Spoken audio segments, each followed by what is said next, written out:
El título de la charla es Procesamiento gustativo de la neurona del sabor. El sentido del gusto nos informa acerca del valor nutricional de los alimentos. Tenemos 5 cualidades gustativas, generalmente, bueno, las clásicas aceptadas. Hay otras que están en debate. Tenemos, por ejemplo, nosotros nos acercamos a alimentos dulces, nos gustan. Las caras que ponemos son caras de que de verdad está bueno, ¿no?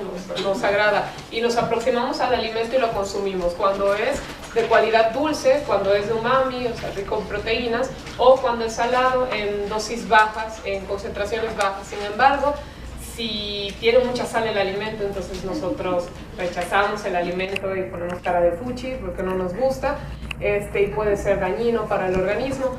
Asimismo, los alimentos amargos, como el café, nosotros cuando éramos niños seguramente no nos gustaba el café, hay uno que otra persona extraña que sí, pero generalmente le echamos azúcar cuando estamos chiquitos. Ya conforme crecemos tendemos a consumir el café con menor cantidad de azúcar. Y lo mismo para el ácido. ¿Por qué? Porque generalmente los alimentos que son dulces, que son ricos en proteína o que tienen concentraciones bajas de sal, son nutritivas, son una fuente de energía. Mientras que aquellos alimentos con alto contenido de sales pueden ser dañinos para el cuerpo, igual que los alimentos amargos pueden ser un veneno. Generalmente los venenos tienen un sabor amargo, mientras que los alimentos ácidos también pueden ser dañinos, nos pueden generar dolor, pueden lastimar la cavidad oral y pueden ser alimentos echados a perder en general. Altamente preservado se encuentra el hecho de que en la escala evolutiva, de que nos aproximamos y consumimos alimentos de este tipo dulces. Por ejemplo, aquí podemos ver, tenemos un humanito aquí arriba que hace gestos de que en realidad le está gustando la solución dulce que le están dando, es sacarosa, azúcar con agua, vamos a poner básicamente. Y también para primates no humanos y para la ratita también, los ratones hacen exactamente lo mismo. Expresiones, reacciones hedónicas, afectivas hedónicas, de que nos gustan, mientras que si nos dan algo amargo como la quinina, que es realmente desagradable, pues tendemos a hacer otro tipo de reacciones. Aquí hay pequeñas protrusiones en la lengua que indican el agrado, y aquí hay una especie de bostezo, de rechazo por la solución. Los movimientos son como si se tratara de expulsar la solución. Y esto pasa en diversas especies. Está muy preservado en la escala evolutiva, lo cual hace de las ratas y de los ratones un candidato ideal para estudiar el procesamiento gustativo. Son por lo menos mucho más económicos y controlables que los humanos, primates humanos y no humanos en general. Nosotros tenemos este video, podemos ver, ya un poquito más movido, cuando se le da una solución dulce a un bebé. Aquí están las protrusiones de la lengua, son reacciones hedónicas afectivas, mientras aquí está el bebé, luego va a salir, ya tenemos los primates humanos, va a salir el primate no humano y luego va a salir la ratita, ¿no? Ahí se ve un poquito menos, aquí tiene un espejo abajo, la ratita también le gusta mucho las soluciones dulces en general, mientras que si le dan una solución amarga como la quinina, pues las reacciones son de desagrado, son reacciones aversivas, de rechazo. Podemos verlo en las diversas. Creo que de hecho el chinguito lo escupió, no le gustó nada, es bastante desagradable. Entonces es bueno que nos familiaricemos con este tipo de reacciones, las vamos a ver más adelante, y después con algunas manipulaciones neurofisiológicas. Entonces, en general, cuando nosotros nos dan algo, si nos dan algo ligeramente dulce, nos gusta un poquito, y si está más dulce, entre más dulce, mejor, ¿no? Nos gusta más o consumimos más del alimento, sobre todo cuando estamos más pequeños. Ya de grande empezamos a que no nos gusten tanto los carbohidratos, en teoría, ¿no?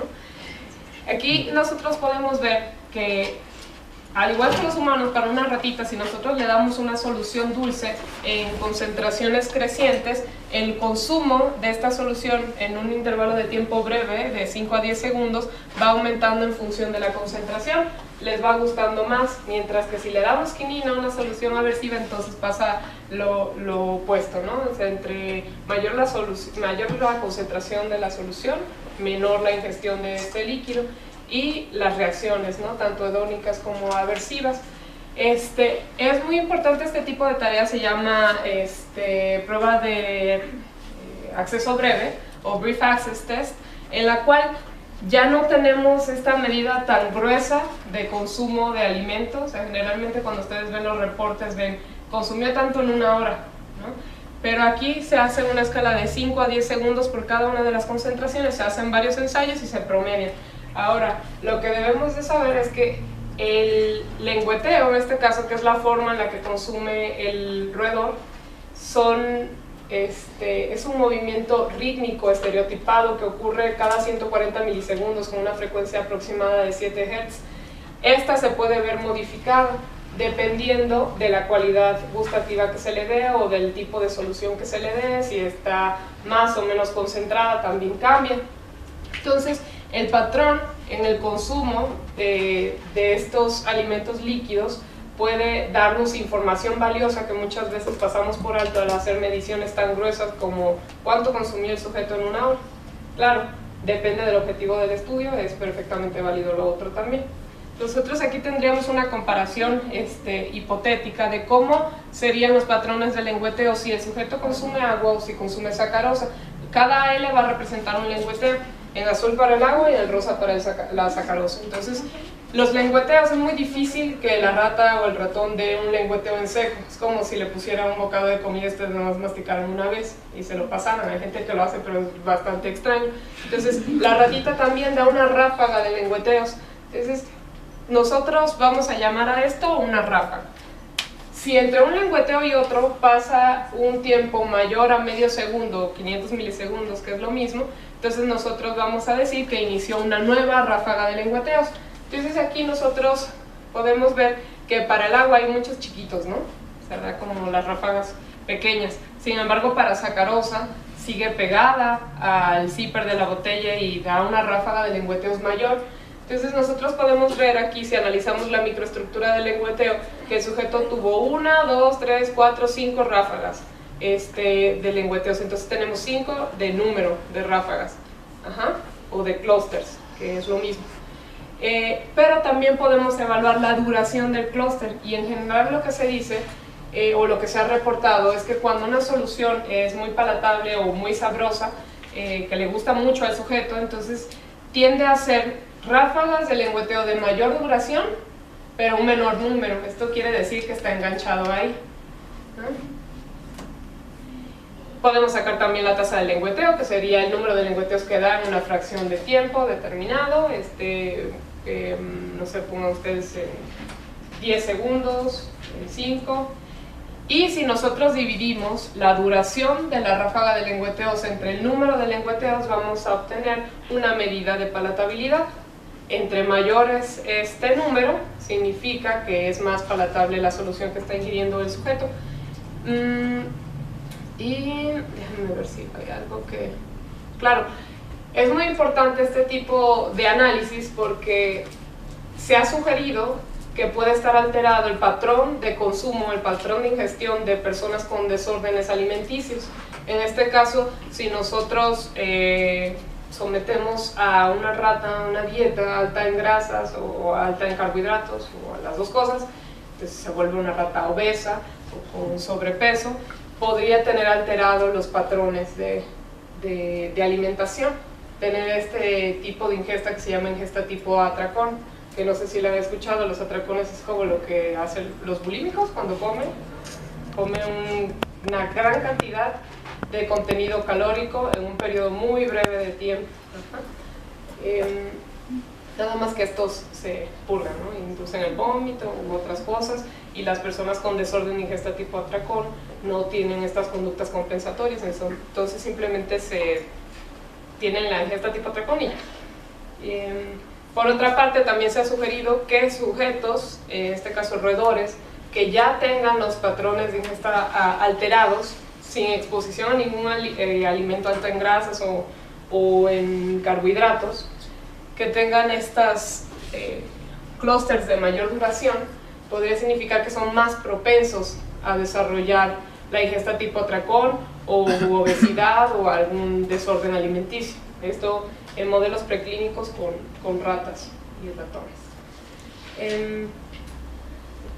Y bueno, ya que hablamos de la duración y del número de clústeres, pues yo les dije, pero para que me crean, si nosotros aumentamos la concentración de una solución de sacarosa, aumentamos su palatabilidad, entonces el tamaño de los clústeres va a aumentar. Entonces la ratita se engancha y no se despega de la botellita, mientras que el número de clústeres disminuye, entonces se engancha durante un tiempo más sostenido. Es más difícil para la rata dejar de lengüetear en ese momento. Pero hay otras cosas que también alteran o afectan que la rata deje de lengüetear o que dé menos lengüeteos, menos lengüeteos. Y una de estas manipulaciones sería el volumen de la gota que le damos a la ratita. Aquí, en este experimento, lo que se hizo fue darle a la rata de manera pseudo-aleatoria, 3 volúmenes de gotita de agua, de 5, de 10 o de 20. Y entonces se le iniciaba el ensayo, se encendía el foco, daba tantos lengüeteos, variaban, y de repente aquí se le daba agua.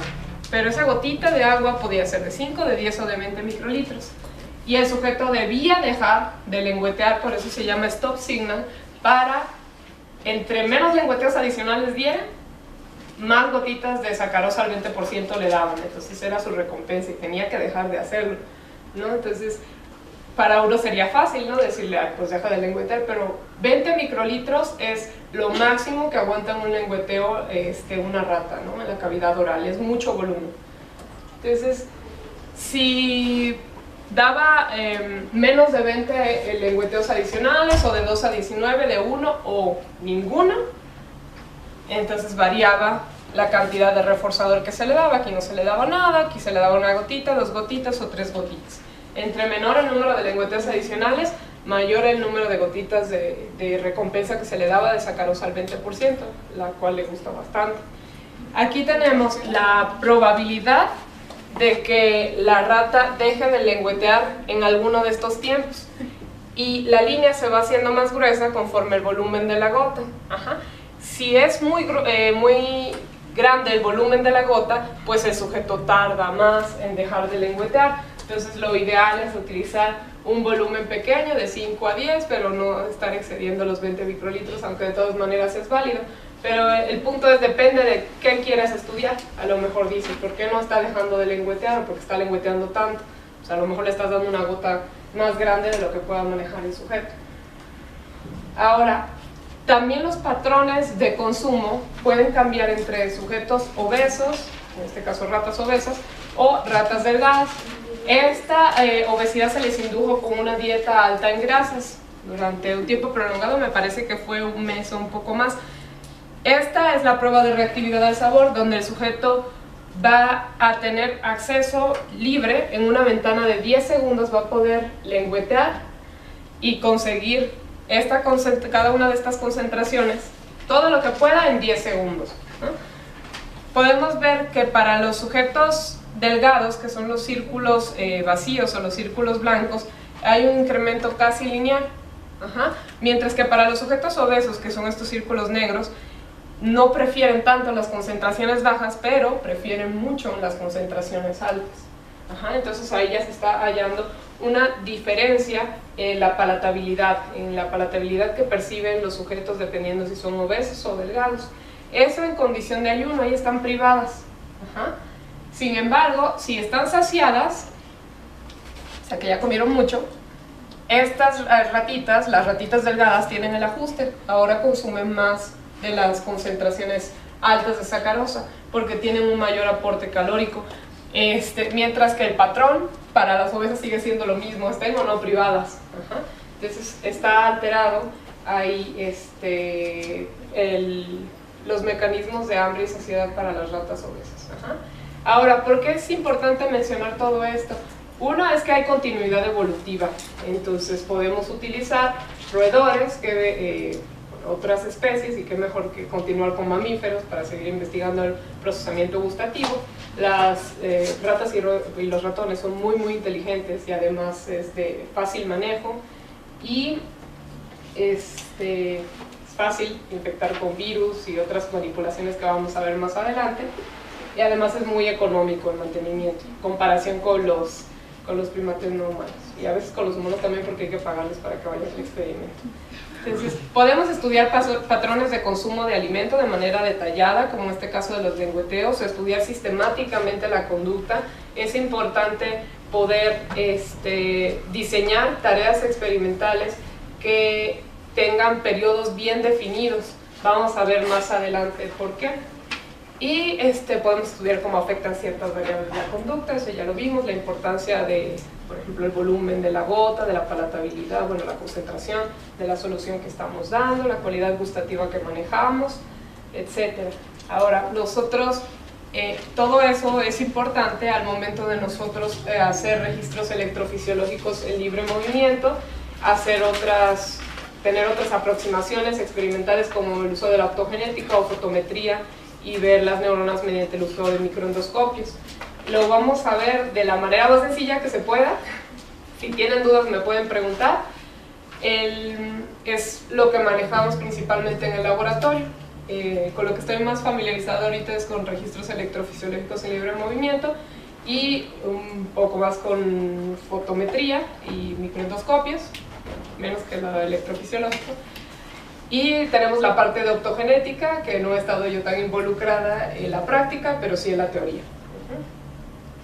Entonces, aquí les quería enseñar esto. Nosotros tenemos a nuestra ratita haciendo alguna tarea conductual con un electrodo, bueno, tiene un electrodo que le implantamos, y ese electrodo está conectado, y mientras la rata está haciendo la tarea, sea cual sea la tarea que le estamos poniendo, se está registrando los potenciales de acción de diversas neuronas. Entonces nosotros implantamos un electrodo de 16 filamentos de tungsteno, es de un diámetro muy chiquito, son 250 micrómetros, el daño es mínimo y no afecta de manera significativa la conducta de la rata, por lo menos en la tarea que evaluamos.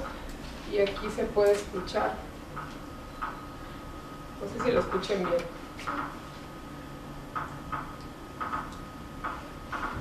¿Sí escuchan? Ahí está la ratilla.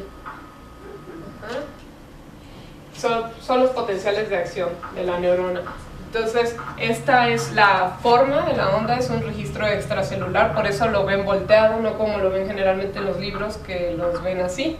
Entonces, como estamos registrando afuera, no estamos registrando intracelular, sino extra, por eso se ve como si fuera un espejo volteado. Y así suena. O sea, puedes registrar un montón de cosas, puedes registrar ruido, muchísimo ruido, pero te das cuenta que es una neurona esa, sin duda, así está hermosa, y suena como si fuera palomita. Hay unas que disparan menos, como esta no dispara tanto, hay otras que disparan muchísimo, hay variedad en la forma del potencial de la onda de las neuronas. Nosotros registramos actividad unitaria, es decir, una neurona. Podemos registrar varias neuronas, no sé si ahí vengan los canales, creo que no, pero cada una de estas filitas es un canal de registro. Entonces en un canal nosotros podemos registrar varias neuronas, pero a lo que me refiero es que siempre estar seguro que la actividad proviene de una neurona y no es de un conjunto de neuronas, como actividad multiunitaria o potenciales de campo local que verán más adelante. ¿Y cómo te puedes asegurar de eso? Que solamente es de la actividad de una y no de varias. En este caso, para esa neurona es muy fácil, porque no ves que esté otra onda ahí, o sea, no solamente ves esa onda. Los potenciales, no sé si cuando vieron potenciales de acción, y lo vieron en primer semestre, cuando hay un potencial de acción, hay un periodo refractario, que puede ser absoluto o relativo. Entonces, si encuentran otro disparo, no sé, después de que en esos 2 milisegundos, que dura 1 o 2 milisegundos del periodo refractario absoluto, no puede ser de esa neurona, ¿no? Esa es una forma de quitar colisiones. Si tú tienes de repente muchas colisiones, que significa que están disparando en los momentos del periodo refractario absoluto, significa que hay dos neuronas y las separas. Ajá. Las puedes separar porque hay algo que se llama análisis de componentes principales, que es lo que nosotros principalmente utilizamos. Entonces, se hace una matriz de covarianza como, ¿cómo les explico? La mayor parte de la variabilidad de los datos, ¿no hay un pizarrón acá? No. Bueno, hagan de cuenta que tienen esta espiga así, y tienen otra así. Entonces en el análisis se va a ver diferente, y en un espacio de 3 dimensiones, cada una de estas ondas se va a representar en el plano. Entonces para una onda va a quedar toda la nube de puntos por aquí, y para otra toda la nube de puntos por acá, porque las características, la forma de la onda, el ancho, el espacio valle-pico, todo eso va a ser diferente. Ajá, muy diferente. La otra es, si vieron, la amplitud de la onda era muy grande. Cuando hay actividad multiunitaria generalmente es chica y se ve como más, generalmente como de esta forma, un poquillo más estereotipada. Y cuando es ruido, pues el ruido queda aparte, separado durante el registro. O sea, ustedes van a hacer la selección de su neurona, y de hecho es que aquí casi ni hay ruido. Les traje un ejemplo que es muy bonito y muy malo para explicar este tipo de cosas, pero aquí se debería estar viendo el ruido, pero es un canal básicamente sin ruido, pero el ruido se ve más bien aplanado. Ajá. La actividad multiunitaria se ve como si fuera una pequeña ondita, y las espigas pues se van a ver de diferentes formas. En este caso es muy fácil discriminarla de ruido, porque la amplitud es muy grande, porque tiene la forma de un potencial de acción también. No sé si queda respondida tu pregunta. Y tenemos la parte de optogenética. En optogenética se tienen animales transgénicos, se infecta un virus y se tiene una cepa de animales transgénicos. Estos animalitos, estas ratitas o ratoncitos, se ha utilizado más los ratones, expresan canales que tienen acoplada una opsina. Las opsinas son moléculas que son sensibles a la luz. Luego se le implantan estas fibras a través de las cuales emitimos ciertas longitudes de onda. Entonces tenemos lucecitas de diferentes colores dependiendo del canal con el que hayamos infectado las neuronas. En este caso el azul va a producir excitación, y en este caso inhibición.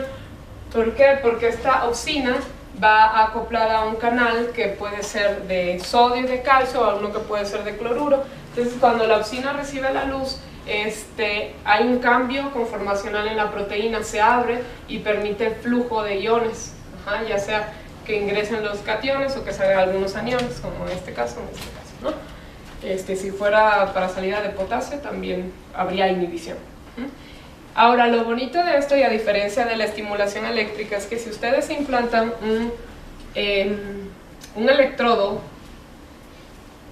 y quieren estimular, estos son de registro, para que no se confundan. Aquí vamos a registrar la actividad, pero se puede implantar otros con otros materiales para estimular. Pero si yo estimulo y meto corriente, pues voy a estimular todo lo que hay por acá.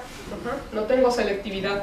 Pero con la optogenética ustedes tienen la posibilidad de decidir, dependiendo de cuál tipo de ratón o rata compren, o el virus que inyecten, o eso, qué tipo de neurona quieren. Entonces de repente quiero infectar, implantan el inyector, lo bajan en tal estructura, no sé, que les guste, por ejemplo núcleo accumbens, y quieren infectar solamente las neuronas que expresan el receptor de dopamina 1, perfecto, entonces solamente esos van a hacer, y mi ratón o mi rata va a estar ejecutando una tarea, y yo voy a encender la lucecita en ciertos periodos bien definidos de esa tarea, sin abusar, porque le puede dar epilepsia o pueden tener otros efectos que no son fisiológicamente relevantes. Pero si lo hacen en periodos de tiempo pequeños, durante periodos definidos de la tarea, pueden ver qué efecto se tiene al activar o inhibir específicamente ese subtipo neuronal. Y bueno, eso estaba muy de moda hace unos años y sigue estando de moda, pero creo que ahorita más o menos el boom fueron lo de los microendoscopios. En esta se infectan a ratoncitos, perdón, en este caso, con un virus. Y se pueden infectar en algún tipo específico de célula o en todas las neuronas. De repente hay algunos virus que agarran hasta glía y todo lo que se le atraviese, pero solamente en la zona donde está el inyector va a haber cierta difusión y va a expresarse una proteína que es sensible a calcio. Como ven ustedes, este es el GCAM6. Entonces es una calmodulina. Al momento que infectan las células, cuando ingresa el calcio, cuando hay un potencial de acción, entonces queda expuesto el fluoróforo y brilla. Lo que hacen con el microendoscopio es que literalmente, o sea, alguien le ha hecho cosas de microendoscopía, endoscopía y eso, que tenga gastritis o algo así, ¿no? Bueno, entonces es como si le pusieran un pequeño microscopio en el cerebro del ratoncito y pueden estar viendo cómo se florecen. ¿Sí? Ven cómo brillan, como si fueran foquitos de Navidad. Y lo pueden meter de diferentes colores, en las neuronas que quieran, etcétera, etcétera. Y bueno, entonces vamos a hablar de algunos hallazgos que se han hecho cuando investigan el procesamiento del sistema gustativo utilizando alguna de estas técnicas. No sé si tengan preguntas hasta acá. No hay problema, porque ya de acá en adelante ya no encuentran. No es cierto, pero sí se va a poner un poquito más complicado. Yo tengo una duda. ¿Estos procedimientos se pueden hacer también en humanos? No, puedes hacer estimulación cerebral profunda. Entonces, por ejemplo, en personas que tienen Parkinson sí se pueden hacer implantes para que se estimulen y cesen los ataques. Se ha pensado implementar, no sé si ya se aprobó para obesos y para adictos también. No creo que vaya a tener mucho éxito, la verdad. Me parece un poquito más urgente las personas con Parkinson que los otros. En la adicción sí está complicado, dependiendo del tipo de droga. Pero sí, optogenética no. Y registros electrofisiológicos sí se pueden hacer, pero preferentemente que no sean con invasivos, ¿no? Pero lo de los microendoscopios tampoco. No los podemos infectar con virus de ese tipo todavía. No creo que vaya a suceder pronto. Entonces, la información gustativa viaja desde la lengua hasta el cerebro. Esta es una célula gustativa de tipo 2. Puede expresar diferentes receptores. Cada uno de estos receptores tienen diversos subtipos y puede responder a una cualidad gustativa en particular. Sé que así se ve muy complicado porque además tiene la cascada metabólica aquí, como se genera el potencial de acción y se manda a través de las aferentes. Pero si lo vemos así, a lo mejor es un poquito más sencillo. Nosotros tenemos las cualidades gustativas y habíamos abordado el de umami, el de o proteínas, sal, el amargo, el ácido y el dulce.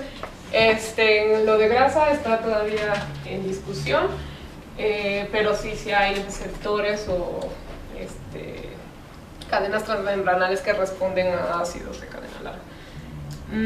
Pero bueno, punto es que cada uno de estos receptores, aquí falta uno, es el PKD2L, los receptores T2R, estos heterodímeros y estos van a responder a amargo, a umami y a dulce respectivamente, y estos son receptores acoplados a proteínas G, mientras que este es acoplado a un canal, igual que el de ácido, que sensa protones. Ahora, un poquito más sencillo. Entonces tenemos la célula que tiene esos receptores. Cada una de esas células puede tener receptores para una cualidad gustativa. Pero un botón gustativo que está conformado por 50 a 100 células gustativas, que se hace como una cebollita, que es como esa en los libros de texto, puede tener células gustativas para todas las cualidades gustativas, ¿no? Entonces podemos percibir cualquier cualidad gustativa en cualquier parte de la lengua, para que no se vayan también con la idea del mapa de la lengua, de que hacia adelante perciben dulce y salta, no. En cualquier parte de la lengua pueden percibir cualquier cualidad gustativa.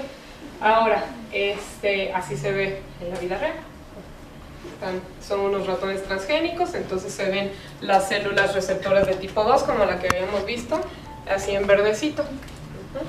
Las otras son células presinápticas. Ahora, ¿ustedes qué pensarían? Se hizo un experimento muy importante en el cual si se tenía una célula gustativa que era dulce, se le implantaban o se le estaban infectadas, pues. Se le ponían de cuenta célula dulce y se le ponen receptores amargos. Entonces, ahora ¿qué va a hacer la rata cuando le demos amargo? ¿Se lo va a comer o lo va a rechazar? Porque la célula es una célula dulce, pero el receptor es un receptor amargo. Entonces, ¿qué pasa? Pues resultaba que si la célula era dulce y ponían un receptor amargo, entonces ahí tenían al sujeto comiéndose las cosas, la solución amarga, porque estaba en una célula dulce. Pero si la célula era amarga y el receptor era dulce, entonces el sujeto empezaba a rechazar las soluciones dulces. Entonces parecía que lo importante no era el receptor ni la molécula saborizante per se, sino la célula. Entonces llegaron a decir que si estaba segregado, que si había una línea continua que llegara a una parte del cerebro. Vamos a revisar un poquito más adelante las estructuras. Esta es la gráfica que es más o menos lo que les expliqué. Entonces tienen el consumo total de esta solución dulce en función de la concentración cuando el receptor amargo está inserto en una célula dulce y entonces consume mucho, pero si el receptor amargo está inserto en una célula amarga, pues deja de consumirlo. Este receptor amargo era un receptor que está presente en los humanos, por eso es una modificación en el ratón. No es el receptor amargo que normalmente traen los ratoncitos. Vamos a ver más adelante un video que también versa un poco de eso. Ahora, cuando la información pasa de la lengua va a tener una primera sinapsis en el ganglio geniculado, que quedaría, vamos a poner en ese nivel, de grosso modo, y se encontró que si se evalúa, si se mide la fluorescencia, la actividad, recuerden eso, creo que no se los mencioné, en los microendoscopios cuando se infecta con el virus que hace a las células que sean sensibles al calcio y aparece el fluoróforo, ¿se acuerdan? Va a brillar cuando la célula esté activa, porque ingresa el calcio cuando hay un potencial de acción y entonces al ingresar el calcio queda expuesto el fluoróforo y brilla. Entonces, mayor fluorescencia, mayor actividad. Entonces, aquí vemos la actividad en función de la concentración de sacarosa que se da. Esto fue en animales anestesiados. Y se obtuvo que aumenta la actividad en función de la concentración de sacarosa que se le da al sujeto. Ahora este es un GIF. Aquí podemos ver, pongan atención a se entrega el estímulo y entonces florece. A ver, creo que me perdí el estímulo. Este estímulo y ya, ¿cómo se ve? ¿Ven? Ahí se ve. Pero ellos sí lo hicieron con un microscopio, me parece que con un microscopio de 2 fotones, no utilizaron microendoscopios. Y los microendoscopios generalmente son para cuando el animal está despierto. Pueden tenerlo de cabeza fija o en libre movimiento, entonces el sujeto puede estar haciendo su tarea y ustedes de chismosos viendo cómo se activan las neuronas.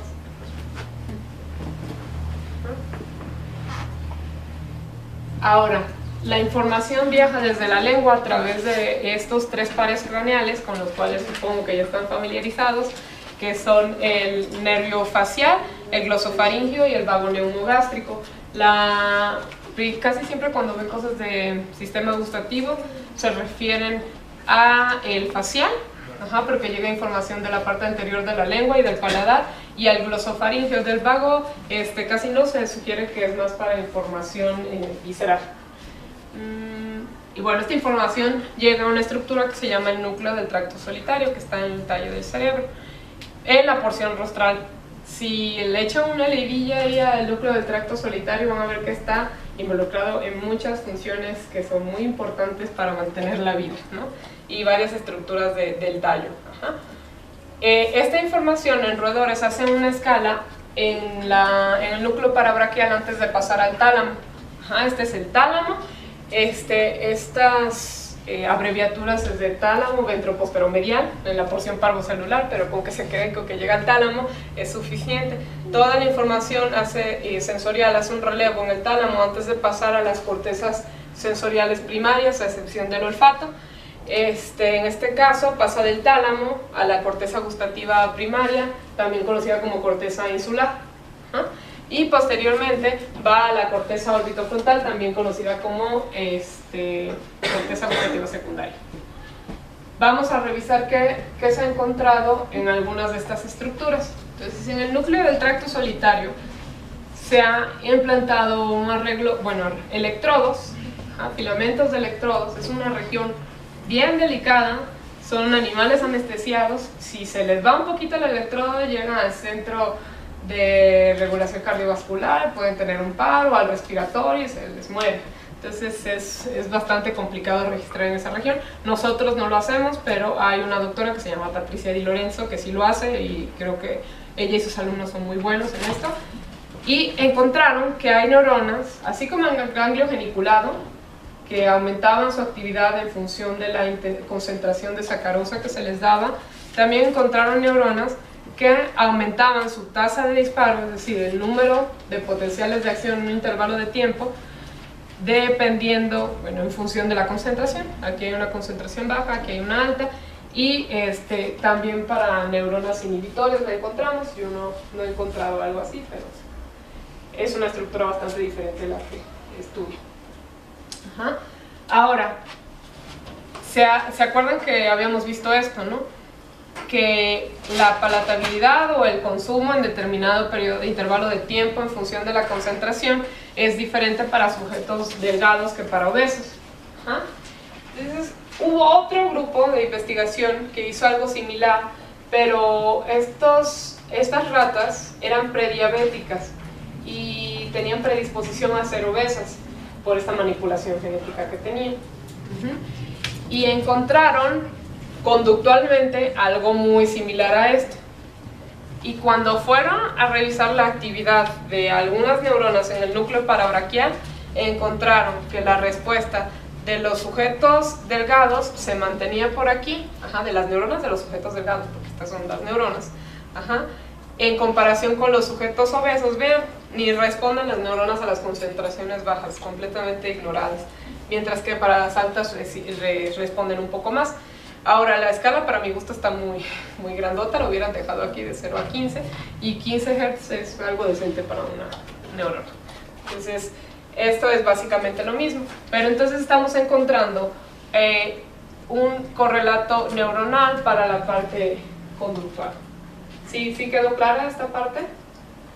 Las neuronas en esta estructura conocida como núcleo parabraquial están respondiendo de forma muy similar a como responden los sujetos, o sea, el reporte conductual que nos dan. Y vamos a hablar de corteza insular, que es la corteza gustativa primaria, en donde se ha reportado que es aquí donde ocurre la representación de los sabores. La corteza insular abarca un muy buen cacho. Sí. Aquí tiene la arteria cerebral media y la vena renal. ¿Por qué les pongo esto? Porque, si se acuerdan, aquí venían unos puntitos. Esos puntitos, a diferencia de estas estructuras, a lo mejor no están ahí porque sí, o porque ya estuvieran en la gráfica. Son importantes para algo que vamos a ver más adelante. Se sugiere, un grupo de investigación sugiere fuertemente, que hay una distribución gustotópica, como si hubiera una distribución espacial en la representación de las diferentes cualidades gustativas. Y este es el marco de referencia, saber si está adelante, atrás de esa arteria, o arriba o abajo de esa vena. Y solamente por eso se las puse. Ahora, este grupo de investigación infectó en la corteza insular y quería ver la actividad de las neuronas, aquí florecen, ante la administración de diferentes cualidades gustativas. Entonces encontraron que en esta región, un poquito posterior a la arteria, y un poquito dorsal, bueno, no sé si están familiarizados con esto de los ejes, ¿sí? Ok, un poquito dorsal a la vena. En este punto, que sería aquí, ahí había lo que ellos llamaron un hotspot de sabor amargo. Entonces, como si en esa disposición espacial hubiera un mayor porcentaje de neuronas, de células, que responden a la solución amarga, pero no a otros sabores.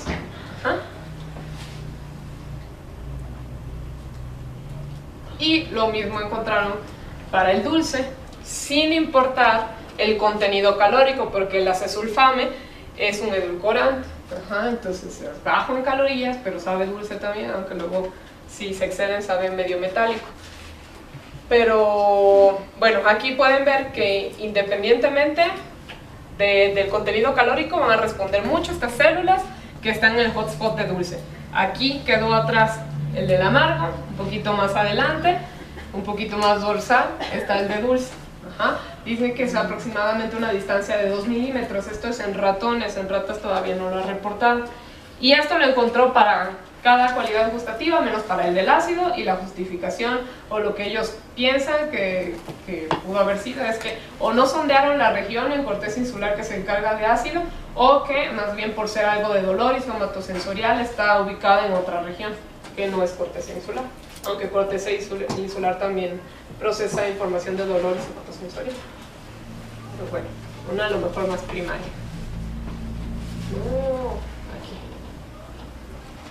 Entonces tenemos nuestra, creo que no sale el mouse, tenemos nuestro hotspot de amargo y nuestro hotspot de dulce. El de amargo está un poquito más atrás, el de dulce está un poquito más adelante, pero eso ya lo vimos, qué pasa con los animales anestesiados, hay esa actividad. Y ahora, ¿qué pasaría si yo activo las neuronas que están ahí? O sea, entonces, ¿rechazarían soluciones dulces si activo el amargo o rechazarían agua si activo el amargo? Pues esa fue una pregunta que se planteó el grupo, y hace 2 años sacaron un artículo donde demostraban que si en ratas con el canal de rodopsina expresado, el channel rhodopsin 2 activo, ahí está la luz. Cuando enciendo la luz, esa longitud de onda, esa luz azul, hace que se activen las neuronas. Y entonces el sujeto está consumiendo agua, pero de repente le activan la luz en el hotspot de amargo y dice guácala, ¿no? Vean, la solución es de rechazo total, pero lo que está tomando es agua, no es otra cosa más que agua. Entonces es algo bastante, un hallazgo muy importante como tal. Está diciendo la representación del sabor está en la corteza insular, y tenemos una ubicación gustotópica para las 4 cualidades gustativas, al igual que todos los otros sentidos, menos el olfativo, que es un código espacial distribuido. ¿Y cómo se llama el artículo? El artículo, si quieres te lo paso para que lo anotes después de la conferencia, porque tiene un nombre medio largo, y el doctor que hace estos artículos, bueno, estas investigaciones, se llama Charles Zucker, Z-U-K-E-R, y este es del 2015. Me parece que se llama algo así como el sabor de amargo y dulce en animales en libre movimiento, pero te lo paso al final, ¿va? Para que lo anotes, para que notes todo, hasta la revista del año y todo. Gracias. No hay de qué. Y bueno, eso es en corteza insular. Ahora, la corteza orbitofrontal ha sido un poquito más olvidada, la corteza gustativa secundaria, pero casi siempre se le deja de lado. Hay algunas investigaciones que han reportado que, al igual que en corteza insular, hay neuronas en corteza orbitofrontal que oscilan con el lengüeteo. Entonces hay un disparo, un lengüeteo, un disparo, un lengüeteo, un disparo, un lengüeteo, y deja de lengüetear la rata y se calla la neurona.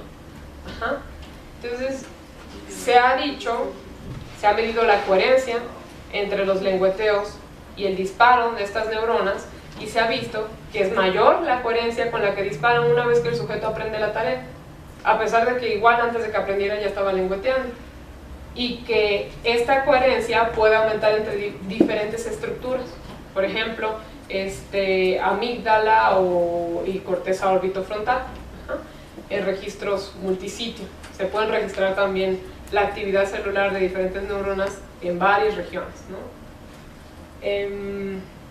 Hasta en 6 regiones si quieren, 4 o 6 regiones al mismo tiempo. Nada más se van a tardar más en la cirugía, pero sí se puede. El punto es que esta información podría ser importante para la toma de decisiones durante una tarea en la cual los sujetos se tienen que guiar por una pista gustativa, pero no se ha investigado tan a fondo en corteza orbitofrontal. Entonces una parte de lo que estábamos haciendo era diseñar una tarea que los sujetos puedan tomar decisiones, que puedan ejecutar en libre movimiento y estar clasificando, decirnos qué tan dulce o qué tan no dulce le pareció una solución. Que las ratas pueden hacer eso muy fácilmente y los ratones también, están un poquito más pero también pueden, y registrar en corteza orbitofrontal y ver qué pasa. Ajá. Esperábamos encontrar también nosotros un correlato de la percepción, un correlato neuronal de la percepción de la intensidad o de la concentración de un sabor dulce. Entonces diseñamos esta tarea, que es una tarea de discriminación en la cual la rata lo único que tiene que hacer es diferenciar entre una concentración baja y una alta, 3% contra 18%. Entonces decir, fue baja, me voy a tal lugar, sí, oye, fue baja, fue alta. Y ya luego les ponemos otras concentraciones y la rata me tiene que decir si esa nueva concentración le pareció baja o le pareció alta. Entonces, va de esta forma. Las sesiones de entrenamiento duran 20 minutos, el sujeto puede hacer tantos ensayos como quiera, y en un ensayo donde se entrega la concentración baja, base. Está en la caja operante la ratita, se enciende la luz, va al puerto central, va a lengüetear, da 3 o 4 lengüeteos en seco y se le entrega la pista, que es una gotita de 15 microlitros de sacarosa al 3%. Y entonces el sujeto puede dar todos los lengüeteos adicionales que quiera, pero entre más se tarde, menos ensayos va a hacer, y entre menos ensayos haga, menos recompensa va a obtener. Y están privados de agua, entonces sí es muy importante la recompensa para ellos. Entonces va a hacer unos ciertos lengüeteos adicionales y se va a desplazar al puerto lateral y va a emitir su respuesta. Si yo le entrego la concentración baja, entonces el sujeto debe ir al puerto izquierdo. Y entonces va a recibir sus 3 gotitas de agua de recompensa. Consume su reforzador y puede iniciar un nuevo ensayo. Si le entrego la concentración alta del 18%, entonces va a la derecha para obtener reforzador. Si fuera alta y va al lado contrario, pues no le entrego nada. Se queda sin reforzador, por eso aprende a hacerlo bien, que le conviene. Ahora, una vez que el sujeto aprende que esto es que tenga más de 4 sesiones consecutivas con más del 80% de respuestas correctas, se van a presentar concentraciones intermedias y la de 3 y la de 18 también, en el 20% de los ensayos, pero sin recompensa. Pero el sujeto no sabe que no se le va a dar recompensa. Y lo único que debe hacer la rata es decirnos qué le pareció, que está muy parecida a 3 o que está muy parecida a 18. Y ya, se caen con la duda. A lo mejor algunas concentraciones le cuestan más que otras, como la de 7.5, la de 11. El otro 80% de los ensayos son como los de entrenamiento anteriormente descritos, reforzados, la conducta no se extingue, el sujeto lo puede hacer perfectamente. Hubo un doctor que me dijo, el doctor Víctor de la Fuente, que por qué lo hacía así. Y dijo, que no dejan de trabajar. Y no, me dijo, yo le haría eso a mi mono y deja de trabajar.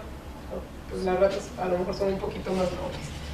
Esta tarea la pueden aprender rápidamente, en aproximadamente 25 sesiones, ya son unos expertazos, unos más, otros menos.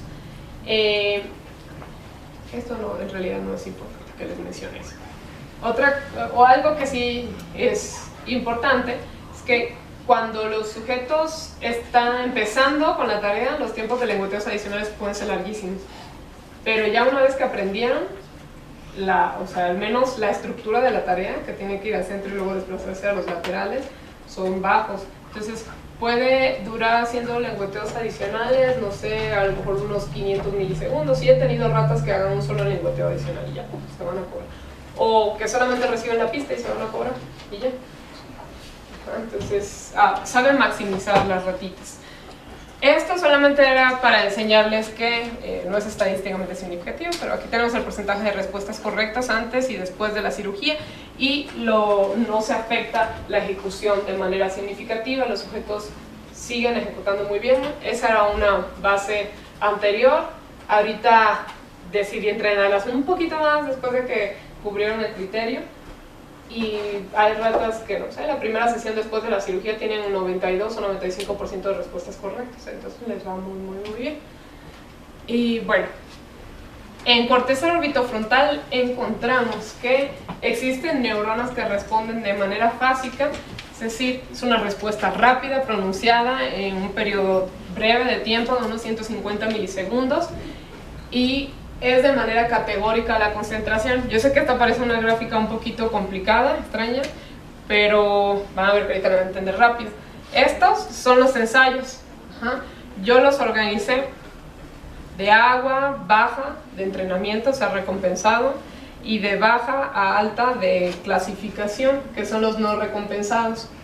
Y aquí está la alta recompensado de entrenamiento. Todos estos son los ensayos. Cada ensayo va así. Entonces, cada línea negra que ven aquí es un potencial de acción o una espiga, igual como lo quieren llamar.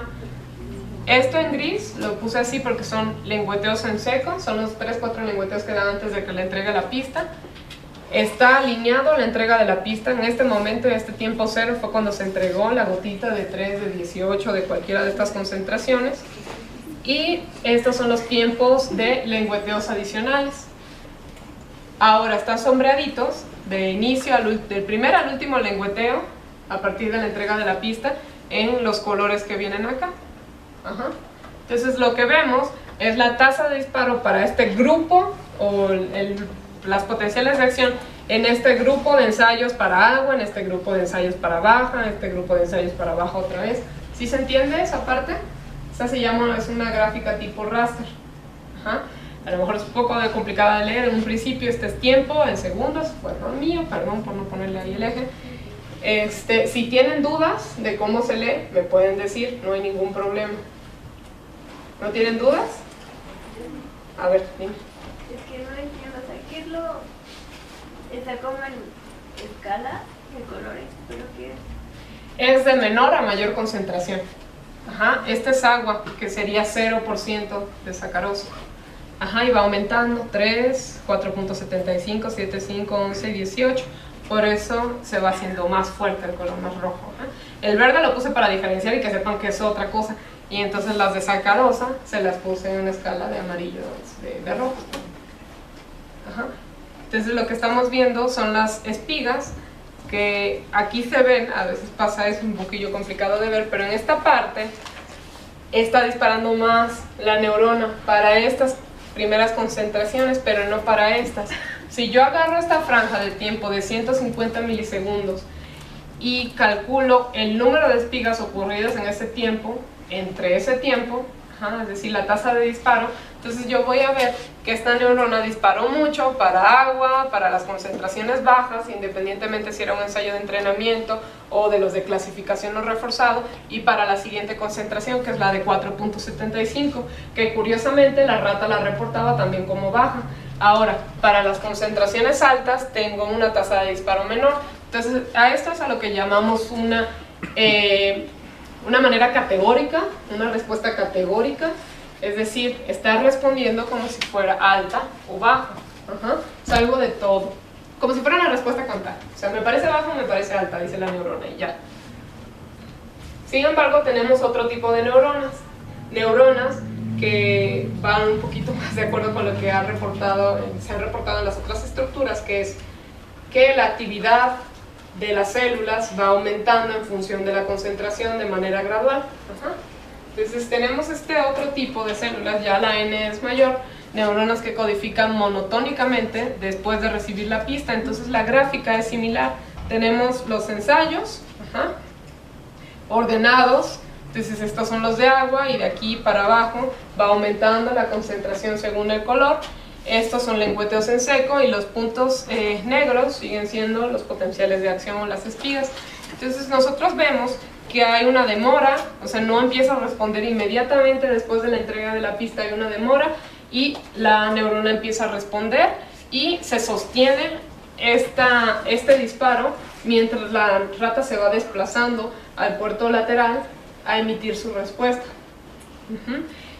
Es una tarea que hacen las ratas muy rápido, se tardan como 1.5 segundos o 2 segundos por ensayo. Entonces prácticamente se recibe la pista y ya cuando sacó la cabeza ya ha tomado la decisión y va al puerto que cree. Es muy extraño que vaya así y luego se regrese. Es muy extraño, pero sí llega a pasar y muchas veces la verdad es que aciertan, porque se dan cuenta que la regaron en algo ya, y se regresan y emiten la respuesta correcta. Ahora, si nosotros vemos la tasa de disparo en este tiempo de los lengüeteos adicionales donde está sombreado con los colores nada más, vemos que la tasa de disparo aumenta en función de la concentración de sacarosa, de manera gradual. Pero si lo calculo nada más del tiempo de desplazamiento corporal, o por eso las iniciales de Body Movement Time, vemos que es algo más categórico. ¿Por qué? Y aquí ya la rata tomó la decisión, o sea, ya va para acá o va para allá. Entonces es prácticamente esto. Lo siento que este es un poquito más alta, este es un poco, este ya parece mucho alta. Y aquí es ya de baja a alta. Y ya. Entonces cuando nosotros analizamos, o sea, buscamos de este tipo de neuronas, cosas similares a esto, y nosotros obtenemos una curva neurométrica de la respuesta de la neurona y la contrastamos contra una curva psicométrica de la respuesta conductual del sujeto, obtenemos que en corteza orbitofrontal, pues estas neuronas parece que están codificando la variación en la intensidad. La mayor parte de la tasa de disparo en función del tiempo al momento de la entrega de la pista para la concentración alta y baja de estas neuronas es como es. O sea, la separación ocurre aquí. Se entrega la pista, hay una pequeña demora y entre este tiempo y este aproximadamente es que está la mayoría. Hay unas ratas que lo hacen más rápido y otras que lo hacen más lento. Tenemos de este lado la probabilidad de que la neurona o la rata responda a concentración alta en función de la concentración. En negro vemos la curva psicométrica, lo que hizo conductualmente el sujeto, y nosotros lo que vemos es que conforme aumenta la concentración, entonces hay una mayor probabilidad de que el sujeto diga que fue una concentración alta. Lo hacen muy bien, no necesitan estar reforzados en las otras concentraciones intermedias.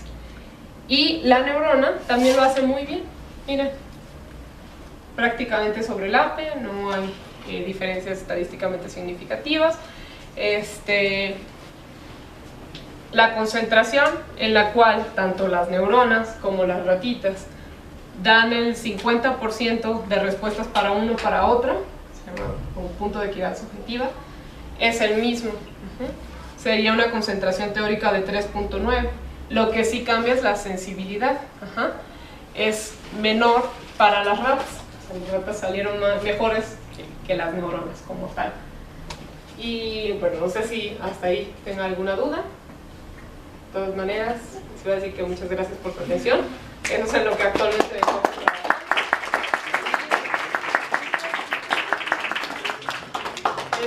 Mi jefe, el doctor Ranier Gutiérrez Mendoza, también es psicólogo egresado de esta facultad. Trabajó con el doctor Federico Bermúdez Rattoni, hizo el doctorado en ciencias biomédicas también con el doctor Federico Bermúdez Rattoni, y su postdoctorado con el doctor Miguel Nicolelis y el doctor Sidney Simon en la Universidad de Duke. A lo mejor Sidney Simon no está muy familiarizado porque es el sistema gustativo, a menos que les guste mucho y hayan buscado identificar, pero Miguel Nicolelis, que siempre sale en las noticias y eso, no sé, vieron ese es un ejemplo bastante chaca porque la verdad es que hace cosas mejores. Cuando fue el mundial salió un exoesqueleto, se movía, ¿sí? Pues estaba encargado como, ¿cómo se llama?, de instruir a ese tipo de investigación. Está involucrado en muchísimas cosas, es muy bueno el doctor Nicolelis. Y bueno, esos son mis compañeros con los que trabajo, algunos ya se fueron, otros siguen ahí, faltan algunos nuevos, y gracias al Simvestab, porque ahí trabajo, ahí saco todos los recursos casi siempre, y al doctorado en ciencias biomédicas, que son también los que me apoyan con los congresos y mis clases y mi formación. No sé si tengan alguna duda. Sí, bueno, ¿existe alguna correlación entre el olfato con el gusto? Sí. De hecho, ¿cómo se llama? En inglés tú tienes dos palabras, tienes taste y tienes flavor. Y flavor es para la combinación de olfato-gusto. También si ustedes hacen un pequeño experimento, que de hecho a mí me pusieron a hacerlo cuando era en segundo semestre, no me acuerdo si fue Marina Marina Menes o Olivia Sánchez, que agarraban trocitos de manzana y de cebolla y se tapan por un tiempo la nariz y muerden una cebolla que ni se dan cuenta que están comiendo cebolla, que no saben diferenciar entre uno u otro. Sí, en la corteza orbitofrontal llega información de todos los sentidos. Sí, llega información de todos los sentidos. Una corteza bastante noble. Ya no les presenté más cosas, pero tengo un montoncillo de datos. Algo similar también a lo que les presenté al final. Salud. Lo estamos haciendo